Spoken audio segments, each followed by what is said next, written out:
આ જીવને તારવા માટે સંતોએ 4 પ્રકારની વાણી કરી. માયામુખ, જીવમુખ, ગુરુમુખ ને બ્રહ્મમુખ, પરાપચ્છમ, મધ્યમ ને વેખરી.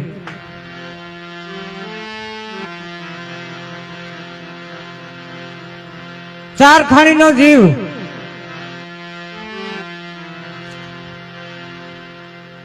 જળખાણ, ઈંડખાણ, બુંદખાણ અને વનસ્પતિ, આ 4 ખાણીનો જીવ છે. જે ખાણીનો જીવ આવે એવું ભોગવે.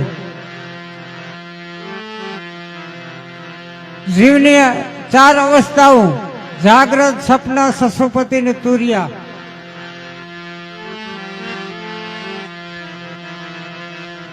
જીવના 4 અંતિકરણ.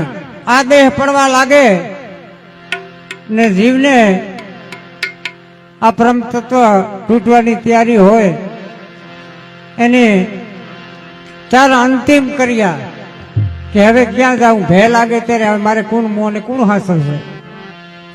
સંભળાશે નહીં, બોલાશે નહીં, હલાશે નહીં, દેખાશે નહીં, ત્યારે કેને આશરે જાશું.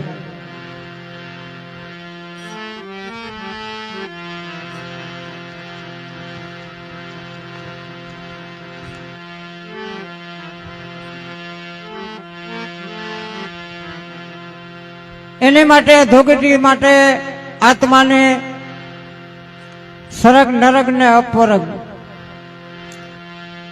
હવે ક્યાં જવું એ એના હાથની વાત છે.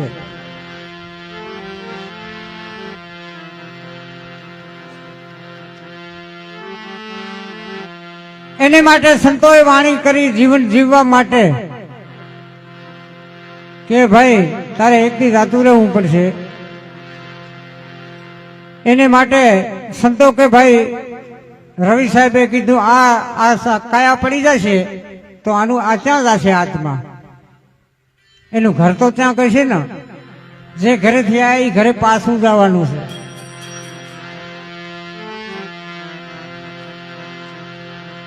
તો આને માટે સંતોએ વાણી કરી ને જીવન જીવવા માટે વાણી.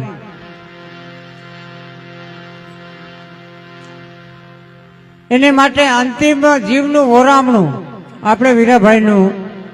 આમ તો સંતોના દેહમાં મર્યા જેવું કાંઈ છે નહીં. વીરાભાઈનો દેહ પડી ગયો પણ વીરુભાઈ અત્યારે છે. આ સંતોની ધારા છે.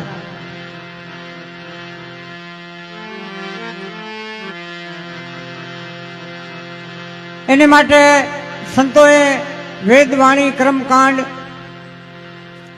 આ સાચા વાસા જેની સુરતા લાગી અહીંયા મકાન એનું તૈયાર. ત્રિકમ સાહેબ કે આગેની ઓળખાણ હતી તો અબ મેં પાયા. પૂર્વની પ્રીત પીસાણી. નવું ખાતું ન પડે. શીખવું તો ઘણા ને હોય પણ એમ શીખાતું નથી. એ ખાતા ન હોય ને એ જ ભોગવે. નવું ખાતું ન પડે.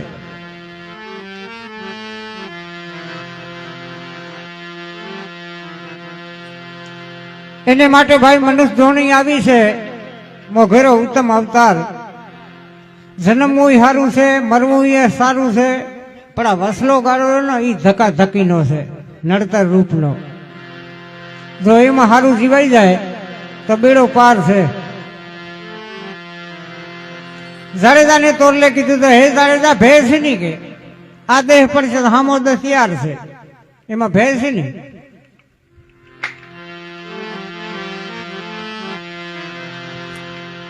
મનુષ્ય જોડી માંથી જો તારી એવી સુરતા લાગી તો ભૂત બનીશ. ભૂત બન્યા પછી દેવ જોડીમાં જો થાય એને તને હશે તો તારું પૂજન થશે કે ભાઈ આ તો માણસ દેવ જેવો હતો, પૂજા જેવો હતો. હવે એને માટે ભૂવા પાસે જાય, તારો દાડો નડે છે ને તારી માં નડે છે. હવે એવી કર્મકાંડ કરીને બ્રાહ્મણ પાસે જઈએ કે ભાઈ તમારે આનું તર્પણ કરવું પડશે. તર્પણ વિધિ પાંડવે કરી દો. આપણે નવા શીલા પાડ્યા છે. આ તર્પણ વિધિ કરીને આ જીવને અધોગતિમાંથી છોડાવી ભૂત જોનીમાંથી પ્રેત જોનીમાં મૂકે.